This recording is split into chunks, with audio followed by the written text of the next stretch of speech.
السلام عليكم ورحمة الله وبركاته، أهلا بكم في حلقة جديدة في قناة ماجيكو. طبعا بدون مبروك نادي الزمالك على فوزه بالدوري ال 15. دوري 15 في تاريخه. طبعا عارفين الدوري المصري بطولة مهمة جدا لنادي الزمالك. وجماهير نادي الزمالك ان بطولة الدوري المصري غايبة عنهم، يعني بقالهم فترة، يعني حوالي من 3 سنين 4 سنين، من 2022. كان ساعتها المدرب بتاعهم جوزواردو فييرا، وساعتها كان واخد الدوري بالناشئين وكان عامل موسم كويس جدا. فالزمالك نقول له مبروك على فوزه بالدوري السنه دي، دوري مستحق طبعا. الحقيقه لعيبه الزمالك تعبت جدا، الزمالك تعب جدا وجمهوره دايما كان واقف في ظهر الزمالك، خصوصا لو شوف اصلا امكانيات اللعيبه وكواليتي بتاعت لعيبه نادي الزمالك، ما تقولش ان اصلا ياخدوا اي حاجه. لو كنت تبص عليهم وعلى اللعيبه دي تحس طول اللعيبه دي الامكانيات بتاعتهم ياخدوا مركز خامس او رابع من امكانيات لعيبه نادي الزمالك دي. لكن الحقيقه نادي الزمالك كان قد المسؤوليه. نادي الزمالك اللي خلاه يوصل نهائي افريقيا وياخد الدوري هي شخصيه نادي الزمالك. اللعيبه صدقت نفسها انها ممكن يعملوا حاجه السنه دي. كان ممكن مثلا ياخدوا الكونفدراليه، وكان ممكن وكمان خدوا الدوري. هيعملوا موسم كويس جدا. تخيلوا اللي بيعملوا نادي الزمالك ده ما عملوش ربع اللعيبه اللي عملته بيراميدز ولا حتى الاهلي، اللي هم امكانياتهم وفلوسهم يعني افضل من الزمالك بكتير.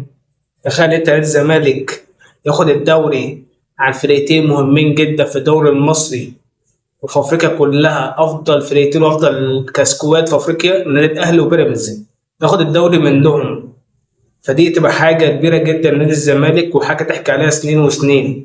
فانا شايف الدوري السنه دي يعني بالنسبه للزمالك اغلى دوري في تاريخهم بصراحه. يعني مفيش فريق، يعني جيت تبص على ظروف الزمالك، انا من نفسي مش هقتنع ان الزمالك هياخد حاجه السنه دي. يعني عنده وافقة 18، عنده ازمات ماليه، لعيبه ما بتاخدش فلوسها بقالها سنه وست شهور، في خزينتك ما عندكش غير 15,000 جنيه، يعني ده مش راتب حتى موظف. تخيل واخد الدوري. فحاجه تحسب جدا ان نادي الزمالك لعبه رجاله وتستاهل انها تاخد الدوري، ويستاهلوا كمان ان هم كانوا ياخدوا افريقيا، بس ما توفقش فيها. بس حاجه تحسب لهم طبعا انه يقدروا يوصلوا لنهائي افريقيا. ما حدش كان يتوقع اصلا انهم يوصلوا نهائي الكونفدراليه. فاللعيبه رجاله والجماهير دايما كانوا واقفين في ظهرهم. فنقول شابوه لعيبه نادي الزمالك ونادي الزمالك.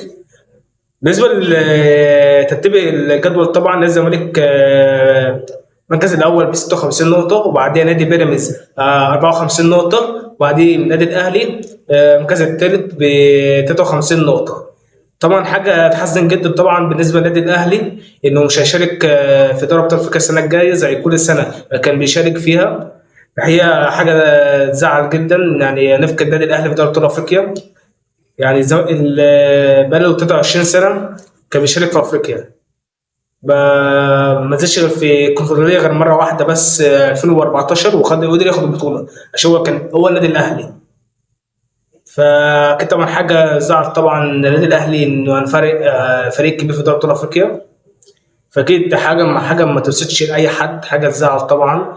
لأن طبعا متعودين المنافسة تكون أهلي وزمالك في أي بطولة، المنافسه تكون اهلي وزمالك. فطبعا النادي الاهلي بقيمته الكبيره والشعبيه الجماهيريه اللي عنده، طبعا نفقد فريق كبير طبعا في دوري ابطال افريقيا طبعا. يعني نادي الزمالك وبيراميدز هم اللي شاركوا في دوري ابطال افريقيا، فكده يفقد فريق كبير زي النادي الاهلي. نادي الزمالك هيشارك في افريقيا بعد غيابه بقاله فتره، بقاله 3 سنين بيشارك في الكونفدراليه، حاجه طبعا ما تلاقيش بنادي الزمالك.